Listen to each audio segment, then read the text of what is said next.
সাকিবের ব্যাপারটা বলছি, সাকিব তো world one of the finest allrounder, এবং আমরা আশা করব সাকিব ফিট থাকবে এবং ভালো ক্রিকেট খেলবে। এই ব্যাপারে আসলে কোনো কথা বলতে চান কিনা, যেহেতু উপদেষ্টার কলে আপনি এসেছেন, বাংলাদেশ টিমে তিনি খেলতে পারবেন কিনা আপনার পক্ষ থেকে কোনো আসলে? না, উপদেষ্টার কলের সাথে তো এটার কোনো সম্পর্ক নেই, উপদেষ্টা তো সিলেক্টর না। তবে এটা আমাদের যে ক্রিকেট বোর্ডের যে সিলেকশন কমিটি আছে তারা দেখবে, এবং আমাদের সিলেকশন একটা প্রসেস বা একটা সিস্টেম আছে, তারা সেটা ফলো করবে এবং সেটা আমরা রেসপেক্ট করব। আমার এই কয়েকদিনের এক্সপিরিয়েন্সে এমন কিছু মনে হয়নি যে তার কারো কথায় চলতে হতে পারে। ক্রিকেট একটা ভেরি আমি বলবো যে কালচারাল গেম। এখানে ভেরি হাইলি টেকনিক্যাল গেম।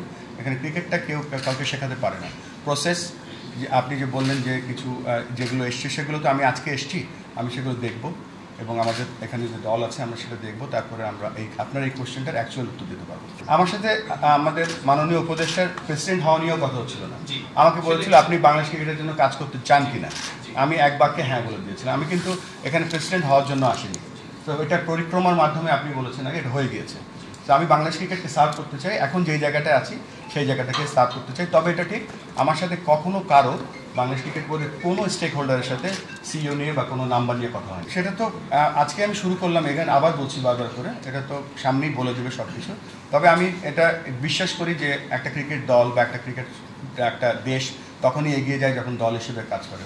একটা বোলার কিন্তু কখনো একলা বল করতে পারে না, তার ফিল্ডার দরকার হয়, উইকেট কিপার দরকার হয়। আমরা এক এক সময় এক একটা রোল প্লে করবো, চেষ্টা করবো সেই জিনিসটা এস্টাবলিশ করার জন্য।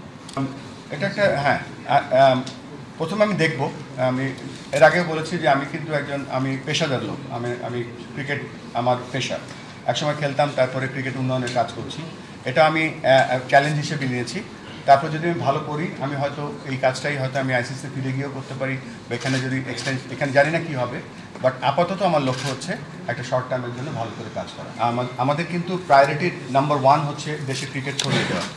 আমরা অনেক বছর ধরে আমরা বলে চলেছি যে বাংলাদেশের, আমরা জানেন 2000 সালে যখন আমরা টেস্ট স্ট্যাটাস পাই, তখন আমরা প্রমিস করেছিলাম আইসিসির কাছে, আমাদের যে পেপারটা ছিল যেখানে বাংলাদেশ ক্রিকেটের আমরা ডিসেন্ট্রালাইজ করবো বা আমাদের রিজিওনাল ক্রিকেট বডি হবে। সো সেটার একটা প্রধান কাজ আমরা এবার করবো এবং করে দিতে চাই। সেটা ফ্রেমওয়ার্ক অলরেডি রেডি, কালকে আমি বোর্ডের কাছে প্রেজেন্ট করবো, আমরা সেটা নিয়ে আলোচনা করবো। সেই জায়গাটায় 3টা ক্রিটিক্যাল সাকসেস ফ্যাক্টর থাকবে। একটা হচ্ছে যে আমাদের country wide robust coaching system থাকবে, সব জায়গায় কোচ থাকবে, যাতে কোচের চোখ আর একটা সাধারণ মানুষের চোখ এক নয়। সো আমরা সেটা চেষ্টা করবো সব জায়গায়, এবং ট্যালেন্ট আইডেন্টিফিকেশন করবো।